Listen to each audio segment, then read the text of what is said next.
मध्ये मी कैलास सोनवणे आपले हार्दिक स्वागत करतो। सुरुवातीला पाहूया 24 तासातील ताज्या घडामोडी। विधानसभा निवडणुकीत ईव्हीएम मशीनमध्ये हेराफेरी करण्यासाठी मोठी डील झाल्याचा अनिल गोटेंचा खळबळजनक आरोप। आग्रा रोडवरील प्राचीन श्रीराम मंदिर येथे त्रिपुरा पौर्णिमेनिमित्त दीपोत्सवाचा कार्यक्रम संपन्न। धुळे ग्रामीण विधानसभेचे महायुतीचे अधिकृत उमेदवार राघवेंद्र भदाने यांच्या प्रचारार्थ सहकार संवाद बैठक संपन्न। आणि वंचित बहुजन आघाडीचे उमेदवार जितेंद्र शिरसाट यांच्या प्रचारार्थ आयोजित जाहीर सभेत जनसागर लोटला। आता बातमी होतं विस्ताराने। विधानसभा निवडणुकीत आदर्श आचारसंहितेची पायमल्ली होत असून निवडणुकीत ईव्हीएम मशीनमध्ये हेराफेरी करण्यासाठी मोठी डील झाली असल्याचा खळबळजनक आरोप शिवसेना उभाटा पक्षाचे उमेदवार अनिल गोटे यांनी शनिवारी पत्रकार परिषद घेऊन केला आहे। विधानसभा निवडणुकीच्या पार्श्वभूमीवर आदर्श आचारसंहितेचे उल्लंघन होत आहे। तसेच धुळे जिल्हा पोलीस दलातर्फे नागरिकांच्या तक्रारी दाखल करून घेण्यासाठी टाळाटाळ होत असल्याचे सांगत ईव्हीएम मशीनमध्ये हेराफेरी करण्यासाठी फार मोठी डील झाली असल्याचा खळबळजनक आरोप शिवसेना उद्धव बाळासाहेब ठाकरे पक्षाचे उमेदवार अनिल गोटे यांनी पत्रकार परिषद घेऊन केला आहे। यावेळी माहिती देताना गोटे म्हणाले की पोलीस खात्यात कमालीचा भ्रष्टाचार माजला आहे। अनेक अधिकारी पदाधिकाऱ्यांच्या नियुक्त्या बदल्या करण्यासाठी मोठी रक्कम मोजली जाते। याचा परिणाम सर्वसामान्य जनतेला भोगावे लागतात। नेहळोद गावातील सेवानिवृत्त वनपाल तथा शेतकरी सुरेश ओंकार पाटील यांच्यावर जीवघेणा हल्ला झाला। या संदर्भातील तक्रार दाखल करून घेण्यास टाळाटाळ करण्यात आली। परिणामी या घटनेतील आरोपी मोकाट आहेत। यासह सामाजिक कार्यकर्ता सागर आगाव याच्यावर वाहतूक शाखेत कार्यरत कर्मचाऱ्याने पोलीस पत्नी व साथीदारांसह बेदम मारहाण केली। मात्र जखमीची तक्रार घेण्यास पोलिसांनी टाळाटाळ केली। शहरात वाढती गुंडगिरी, राजकीय वरदहस्त असणाऱ्यांची दहशत पोलीस प्रशासन गांभीर्याने घेत नसल्याचे हे चित्र आहे। त्यामुळे विधानसभा निवडणूक कालावधीत निवडणूक आयोगाच्या दिशानिर्देशांची सर्रासपणे पायमल्ली होत आहे, असा आरोप करण्यात आला आहे। या पत्रकार परिषदेला माजी आमदार अनिल गोटे यांच्यासह दिलीप साळुंके, विजय वाघ, तेजस गोटे, सलीम शेख, काँग्रेसचे आलोक रघुवंशी आदी उपस्थित होते। भाजप हा शासकीय यंत्रणेचा कशा पद्धतीने दुरुपयोग करीत आहे त्या औलघडीच्या सरकारमध्ये याचं एक उदाहरण मी तुम्हाला दिलं आहे आणि एसपींना त्याबद्दल मी पत्र लिहिले आहे। दुसरा विषय राष्ट्रीय विषय, मतदारानंतर हात हॅक केले जातात असं मानलं जातं। पण मागच्या माझ्या आमदारकीच्या निवडणुकीत आणि महापालिकेच्या निवडणुकीत मतदानानंतर हॅक झाली असं मी पूर्णपणे ओरडून सांगितलं, पण कोणी तिकडे लक्ष दिलं नाही। मग यावर्षी मी हॅकरचा आधीच पत्ता लावला आणि मग माझे विश्वासातले कार्यकर्ते वॉचवर ठेवले आणि ते काय घडलं हे मी तुम्हाला तारीखवार लिहून दिलेलं आहे, स्पॉन्सकर लिहून दिले आहे। काय बघू आता पोलीस अधिकारी, जिल्हाधिकारी, निवडणूक निर्णय अधिकारी काय याच्यावर कारवाई करतात, काय त्यांचं लक्ष वेधणं हे माझं काम आहे, कर्तव्य आहे। काय ते मी केलेलं आहे, तर पार पाडले कोटी रुपये।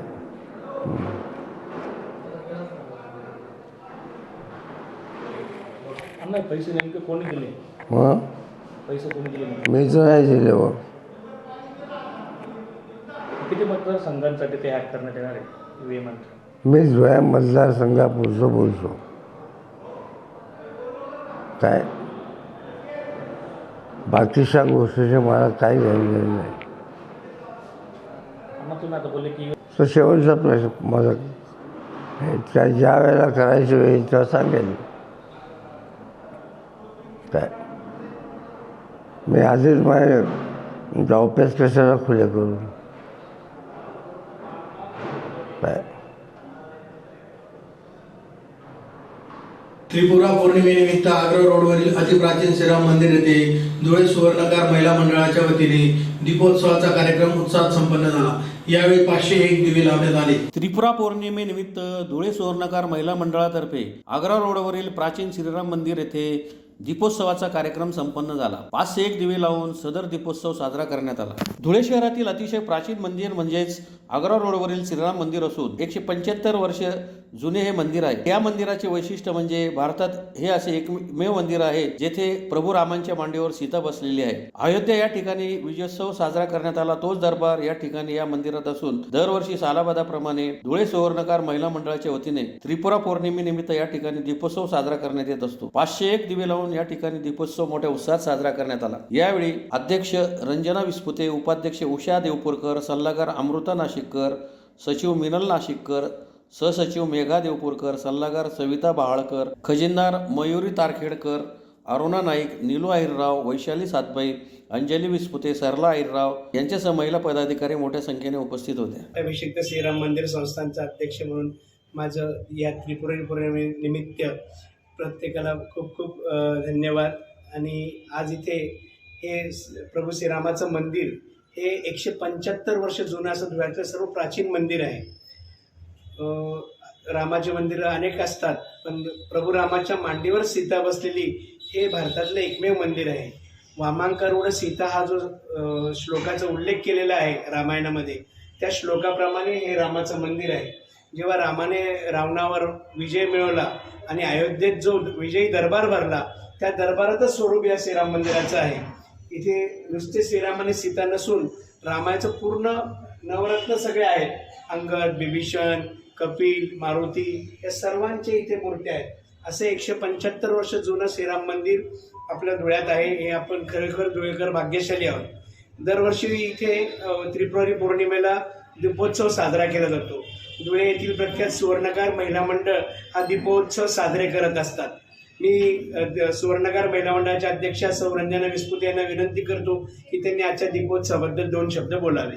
धुळे ग्रामीण विधानसभेचे महायुतीचे अधिकृत उमेदवार राघवेंद्र भदाने यांच्या प्रचारार्थ शहरातील पारवा रोडवरील रिद्धी सिद्धी हॉल येथे शुक्रवारी सायंकाळी सहकार संवाद बैठकीचे आयोजन करण्यात आले होते. धुळे ग्रामीण मतदारसंघातील महायुतीचे उमेदवार राम बदाने यांच्या प्रचारार्थ शुक्रवारी सायंकाळी पारोळा चौफुलीवरील रिद्धी सिद्धी हॉल येथे गुजरात भाजपचे प्रदेशाध्यक्ष तथा केंद्रीय मंत्री CR पाटील यांच्या प्रमुख उपस्थितीत सहकार संवाद बैठकीचे आयोजन करण्यात आले होते. बैठकीत भाजपने केलेली विविध विकास कामे तसेच लोकाभिमुख योजनांची माहिती देण्यात आली. यावेळी केंद्रीय मंत्री CR पाटील यांनीही मार्गदर्शन करीत महायुतीच्या उमेदवारांना निवडून आणण्याचे आवाहन केले. या प्रसंगी केंद्रीय मंत्री CR पाटील, भाजपचे संघटन मंत्री विजय चौधरी, भाजप जिल्हाध्यक्ष बबनराव चौधरी, सुभाष देवरे, देवेंद्र पाटील, बाळासाहेब बदाने, नगावचे बाळासाहेब बदाने, मोहन बदाने, भाजप महामंत्री माधवराव पाटील, रावसाहेब पाटील, बिंदू सेठ वाणी, भूषण पाटील, दर्शन आहिरे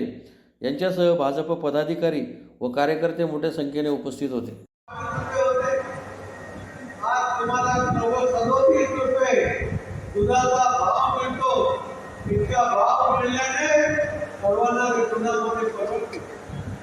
स्वतःजवळ 700 म्हशी होत्या, 100 गाय होत्या, पण भाव नव्हता मिळत. त्याच्यामुळे मला ते बंद करावं लागलं होतं. आज तुम्ही सर्व लगभग 4 लाख लिटर दूध इथे देतात आणि त्याचे पैसे तुम्हाला रोज दर आठवड्याला तुमच्या बँकेच्या अकाउंटमध्ये जमा होतात. 600 कोटी रुपये म्हणजे इथे खूप मोठी आर्थिक व्यवस्था हे गुजरातमधून झालेली आहे. महाराष्ट्राचे आणि धुळे, साक्री, नाशिक या विस्तारातून जो भाजीपाला सुरतला येतो, त्याच्यामुळे सुरत APMC मार्केटमधून जवळजवळ 150 कोटी रुपये हे दर महिन्याला या सर्व जिल्ह्यामध्ये जातात. आणि त्याचे चेअरमॅन आमचे आमदार श्री सचिनभाई देसाई हे बी आज इथे आलेले आहेत. एवढा मोठा आर्थिक सहकार मला गुजरातकडून मिळतो, सुरतकडून मिळतो आणि त्याच्यामुळे आर्थिक उपासनेचा तुमच्या कामाला एक वेग येतो. मला तुम्हाला सांगायचं आहे की गुजरातचं सहकारी क्षेत्र त्याच्यामध्ये जे प्रामाणिकपणे पारदर्शकपणे काम होते ते मोदी साहेबांची योजना आहे.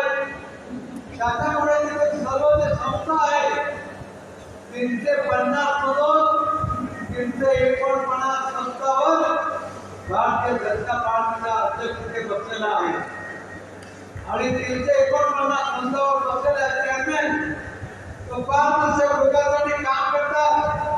त्याच्यामुळे त्यांना खूप आर्थिक समृद्धी मिळालेली आहे. तुम्हाला जर आता पारदर्शक पेमेंट महाराष्ट्रामध्ये पाहिजे असेल तर नरेंद्र मोदी साहेबांच्या लिडरशिप मध्ये महाराष्ट्रामध्ये पण भारतीय जनता पार्टी आणि युतीची सरकार झाली पाहिजे. हे तुम्हाला संकल्प करायला हवा अशी मला तुम्हाला विनंती आहे.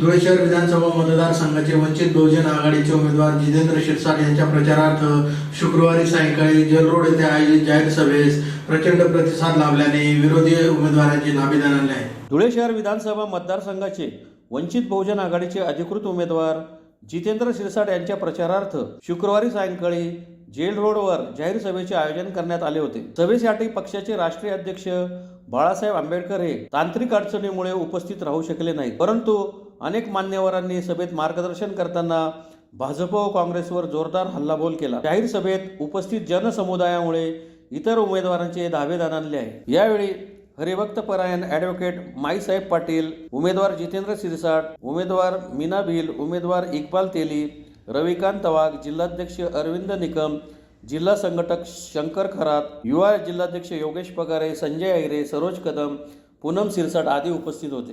हेच सगळे लक्षण हा श्रद्धेय बाबासाहेब आंबेडकरांच्या माध्यमातून बघायला मिळतात. आणखी दुसरी गोष्ट, प्रत्येक व्यक्ती आजपर्यंत आपण केलं तरी काय आहे, मी नेहमी हे बोलत असते, आले आले आले आले भाऊ आले भाऊ आले भाऊ आले भाऊ आले, आम्ही जाऊन भाऊंकडे आमचं काम घेऊन जाऊ. तुम्ही प्रस्थापितांकडे स्वतःचे कामं घेऊन जातात. कधी विचार केला की आपलाच माणूस असला पाहिजे, आपल्या अधिकाराचा माणूस असला पाहिजे आणि आपण त्याच्याकडे गेलं पाहिजे. आधीपासून असलेले आपण नाही, भाऊ आमचं काम करून द्या ना, भाऊ आमचं काम करून द्या ना, या 2 दिवसाने, या 3 दिवसाने, या 4 दिवसाने भाऊ आमचं काम करून द्या ना. आणि भाऊला काही घेणं देणं नाही, भाऊला काही घेणं देणं नाही. भाऊ स्वतः मजेमध्ये राहत नाही, पण त्याला सामान्य जनतेची काही कीव नाही, त्याला सामान्य जनतेशी काही घेणं देणं नाही. हे आजपर्यंत होत आलेलं आहे आणि आपला समाज पुन्हा त्यांनाच भाऊ म्हणत म्हणत त्यांच्या पुढे आपण जातो आणि विनवून येतो. पण मी आज बघितलेलं आहे, जेव्हापासून मी सगळ्या राजकारणाचा, राजकीय पक्षांचा अभ्यास करते आहे, श्रद्धेय बाळासाहेब आंबेडकरांकडे मोठे मोठे लोक आलेले आहेत. मोठे मोठे लोकांनी स्वतःचं काम करून घेण्यासाठी ते आले की बाळासाहेब आमचं हे काम करून द्या. कोणत्याही जातीचा असू द्या, कोणत्याही स्तरावरचा व्यक्ती असू द्या, कुठलाही व्यक्ती असू द्या, तो व्यक्ती तिथे आलेला आहे. आणि हे आपण स्वतः बघितलेलं आहे. जर तुम्ही अभ्यासात असाल तर तुम्हीही बघत असाल. आज ही परिस्थिती निर्माण झालेली आहे.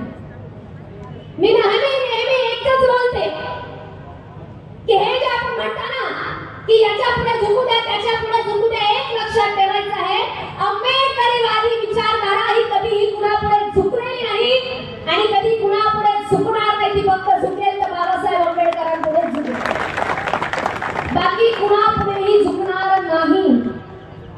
आणि याच विचारधारेसाठी स्वतःची सत्ता निर्माण करायची आहे, स्वतःचं परिवर्तनवादी असलेलं सरकार निर्माण करायचं आहे. आज काय मिळतं आहे आपल्याला, लोकांनी वेगवेगळ्या पद्धतीच्या बोली लावलेल्या आहेत.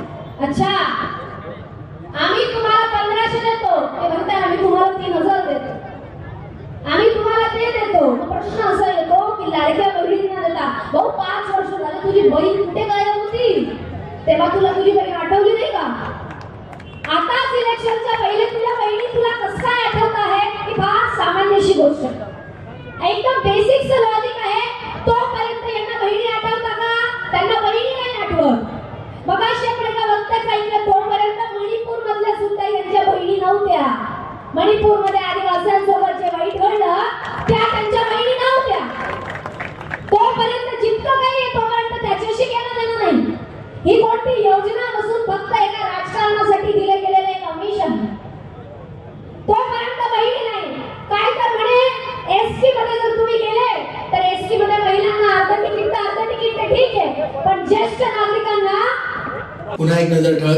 पायमल्लीवर. विधानसभा निवडणुकीत ईव्हीएम मशीनमध्ये हेराफेरी करण्यासाठी मोठी डील झाल्याचा अनिल गोटेंचा खळबळजनक आरोप. आग्रा रोडवरील प्राचीन श्रीराम मंदिर येथे त्रिपुरा पौर्णिमेनिमित्त दीपोत्सवाचा कार्यक्रम संपन्न. धुळे ग्रामीण विधानसभेचे महायुतीचे अधिकृत उमेदवार राघवेंद्र भदाने यांच्या प्रचारार्थ सहकार संवाद बैठक संपन्न. आणि वंचित बहुजन आघाडीचे उमेदवार जितेंद्र शिरसाट यांच्या प्रचारार्थ आयोजित जाहीर सभेत जनसागर लोटला. याचबरोबर श्रीराम टाइम न्यूजचे बातमीपत्र संपले. दिवसभरातील ताज्या घडामोडींसाठी पाहत राहा श्रीराम टाइम न्यूज. भेटूया पुढील प्रसारणात. तोपर्यंत नमस्कार.